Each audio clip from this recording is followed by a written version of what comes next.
आज के लेक्चर में हम डिस्कस करेंगे about metallic character and atomic radius of these D block elements. जो डी ब्लॉक एलिमेंट हमने स्टार्ट किया था, इसका आज सेकंड लेक्चर है। पहले लेक्चर में मैंने आपको बोला था what are D block elements.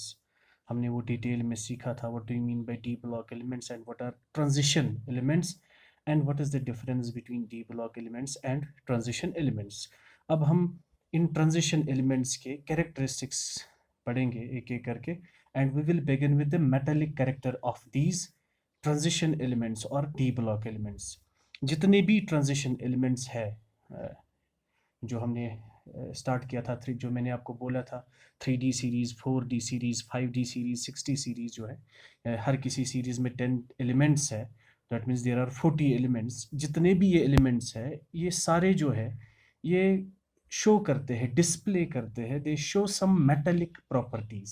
सारे elements, all the elements of these this transition series, they show typically some metallic properties like tensile strength, they show ductility, malleability, thermal and electrical conductivity। ये सारे ये properties ये show करते हैं, ये याद रखोगे आप। all the elements, all the transition elements, all the transition elements shows, or we can say display, typical metallic characters, typical metallic properties। जो मेटल्स की कुछ प्रॉपर्टीज है जिनके बेसिस पे हम मेटल्स को डिफाइन करते हैं, सारे ट्रांजिशन एलिमेंट्स वो शो करते हैं। सच एज, कौन कौन सी ऐसी प्रॉपर्टी है? Such as ductility. डक्टिलिटी, वो ये प्रॉपर्टीज आपको पता है ये क्या है? डक्टिलिटीज, मेलेबिलिटी, ये सारे प्रॉपर्टीज जो है they are typically shown by the metals. Malleability, high thermal and electrical conductivity, this is also the property shown by the metals, high thermal and electrical conductivity। या हम बोल सकते हैं tensile strength, high tensile strength। These are all the properties which are shown by these transition elements. That means all these transition elements show some typically metallic characteristics, or we can say that and they also show metallic luster. Metallic luster, which is a very important properties of metals, metallic luster। On the basis of these properties, we can easily say that these transition elements are metals।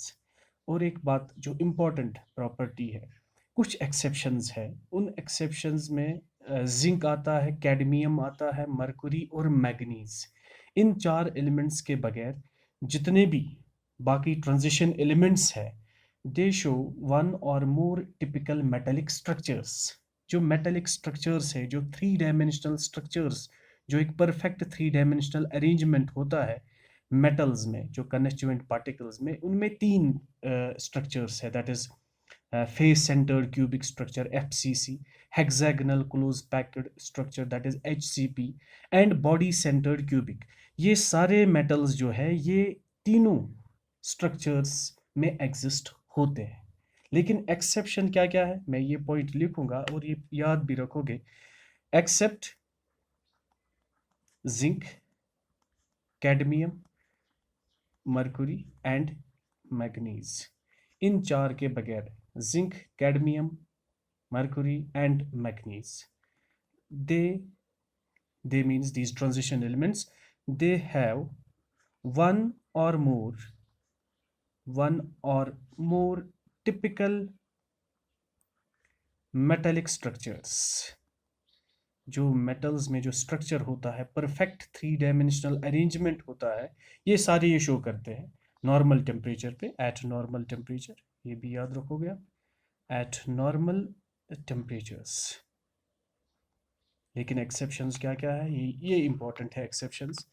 ठीक, और कौन कौन सा metallic structure ये show करते हैं? They show metallic structures eight normal temperature, they exhibit all the three, जो तीन स्ट्रक्चर्स है, दे exhibit all the three types of structures all the three types of structures. That is कौन कौन सा है वो मैं शॉर्ट में लिखूंगा FCC, that is face centered cubic. Second is HCP, that is hexagonal close packed structure. And last में body centered cubic. These are the three-dimensional structures, typical structures which are shown by these transition elements. ये आप याद रखोगे और एक point याद रखोगे जो ये स्ट्रक्चर्स बनाते हैं जिसमें ये पैक्ड होते हैं, क्लोजली पैक्ड होते हैं. In these closely packed structures they have both metallic as well as covalent bonding. इन ट्रांजिशन एलिमेंट्स में, या ये भी मैं लिखूंगा यहाँ पे, in transition elements, yeah, we can say that in transition elements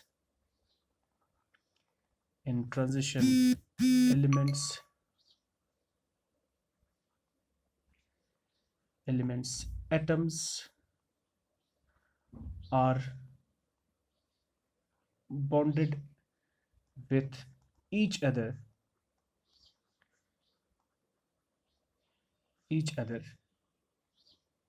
by covalent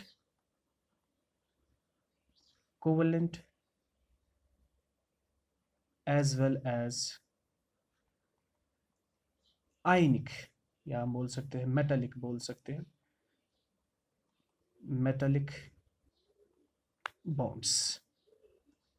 metallic bonds भी होते हैं और कोवेलेंट बॉन्ड्स भी होते हैं ट्रांजिशन एलिमेंट्स में. और एक बात याद रखोगे जो इसी में आएगा उनके मेटालिक कैरेक्टर में, जब हम मेटल्स की बात करते हैं तो हमारे दिमाग में आता है that they are hard, they have very high these melting points. और यहाँ पे भी यही है, जो ट्रांजिशन मेटल्स हैं ये बहुत ही हार्ड है and they have very very high melting and boiling points. ये हाई मेल्टिंग पॉइंट और बॉइलिंग पॉइंट डिपेंड करता है कि इनमें बॉन्डिंग कितनी है. अगर बॉन्डिंग स्ट्रॉन्ग है तो मेल्टिंग पॉइंट हाई होगा. ये आप याद रखोगे दीज ट्रांजिशन मेटल्स. लेकिन यहाँ पे भी कुछ एक्सेप्शंस है, वो एक्सेप्शंस याद रखने हैं, इसलिए मैं वो लिखूंगा यहाँ पे. The transition metals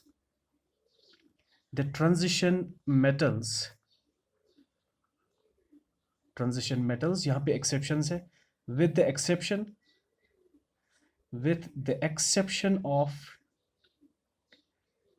exception of zinc, एक तो जिंक आता है, कैडमियम एंड मर्क्यूरी. इन तीनों के बगैर zinc, cadmium and mercury are very hard.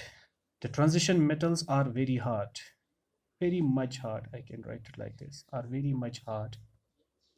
जब हार्ड होगा तो उनमें जो वोलेटिलिटी है वो लो होती है, ये भी मैं लिख सकता हूँ. एंड हैव लो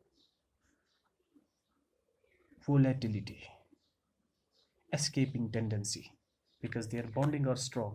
अब जो ये बॉइलिंग पॉइंट और मेल्टिंग पॉइंट है वो भी हाई होगा because they are hard. I can write it like this, their boiling points and melting points are high.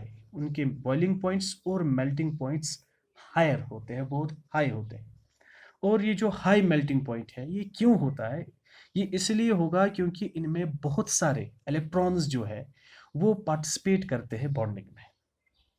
जो NS इलेक्ट्रॉन है, जो उनकी इलेक्ट्रॉनिक कन्फिग्रेशन है, एक तो N-1 पार्शियली फिल्ड होता है, N-1d सॉरी, और NS में भी इलेक्ट्रॉन्स होते हैं आउटर मोस्ट. तो इन डी ब्लॉक एलिमेंट्स में और ट्रांजिशन एलिमेंट्स में जो NS इलेक्ट्रॉन्स है वो भी पार्टिसिपेट करते हैं बॉन्डिंग में, मेटालिक बॉन्डिंग में, क्योंकि वो लूज करता है इलेक्ट्रॉन्स. और जो N-1 इलेक्ट्रॉन्स है वो भी इन्वॉल्व होते हैं बॉन्डिंग में. That is why their melting points are very very high. उनके melting point इसीलिए high है क्योंकि इनमें बहुत सारे electrons participate करते हैं bonding में. ये reason है इसका why they have high melting points.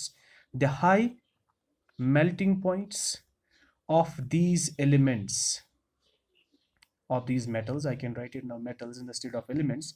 Metals are due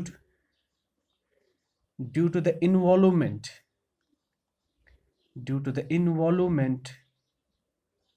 of higher number, or I can say due to the involvement of greater number of electrons from कहाँ से, from एक तो N-1d electrons फ्रॉम n-1 जो inner shell है, penultimate shell में n-1 जो shell है उसमें जो d सब शेल है वो भी इन्वॉल्व हो रहे हैं बॉन्डिंग में, due to the involvement of greater number of electrons from n-1d in addition to in addition to ns electrons. ns electrons के बगैर n-1d electrons भी bonding में participate करते हैं. The high melting point of these elements are due to the involvement of greater number of electrons from n-1d in addition to ns electrons in interatomic metallic bonding.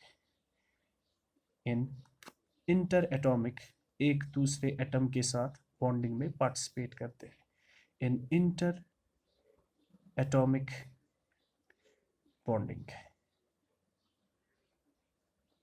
ये याद रखोगे. और एक point जो आपको याद रखना है, जो भी कोई रो होगा इन एनी रो, चाहे 3D सीरीज हो या 4D series, 5D series, 6D series, इन रोज में जो मेल्टिंग पॉइंट है एलिमेंट्स का वो राइज होता है, क्योंकि जब हम ग्रुप थर्ड की बात करेंगे तो वहाँ पे डी में एक इलेक्ट्रॉन होता है, फिर जब 12 तक जाते हैं तो D10 होता है. एक रो में D1 से D10 तक इलेक्ट्रॉन्स फिल होते हैं. तो किसी भी रो में मेल्टिंग पॉइंट जो है वो राइज होता है जब D5 तक इलेक्ट्रॉनिक कन्फिग्रेशन पहुंचती है. That means this melting point increases from D1 to D5 and then decreases. लेकिन यहाँ पे भी कुछ एक्सेप्शन है, ये आप याद रखोगे, इसलिए मैं वो लिखूंगा एक्सेप्शंस को ताकि याद रहे आपको. In any row, that means when we go across the period, in any row the melting point of these metals rise to a maximum at D5 जब D completely half filled होगा. लेकिन यहाँ पे एक्सेप्शंस है D5 में भी, except for anomalous values. यहाँ पे एक्सेप्शंस है. anomalous values of मैग्नीज, एक तो मैग्नीज है एंड टेक्नीशियम, इन दोनों में anomalous values है, उनका कम है. एंड फॉल रेगुलरली, पहले D5 तक इंक्रीज होता है मैक्सिमम और उसके बाद फिर डिक्रीज हो रहा है melting point, and then fall regularly as the atomic number increases. as the atomic number increases. जब एक एटम और दूसरे एटम के बीच स्ट्रॉन्ग बॉन्डिंग है, एक एटम दूसरे बहुत सारे एटम्स के साथ बॉन्डेड होता है, तो जो एंथैल्पी ऑफ एटोमाइजेशन है वो भी हाई है. ये पॉइंट भी मैं यहाँ पे लिखूंगा. They have very high enthalpies, or we can say heat enthalpies of atomization. This was about the metallic character. इसमें सारे exceptions आप याद रखोगे. Now we will move to the atomic radii of these.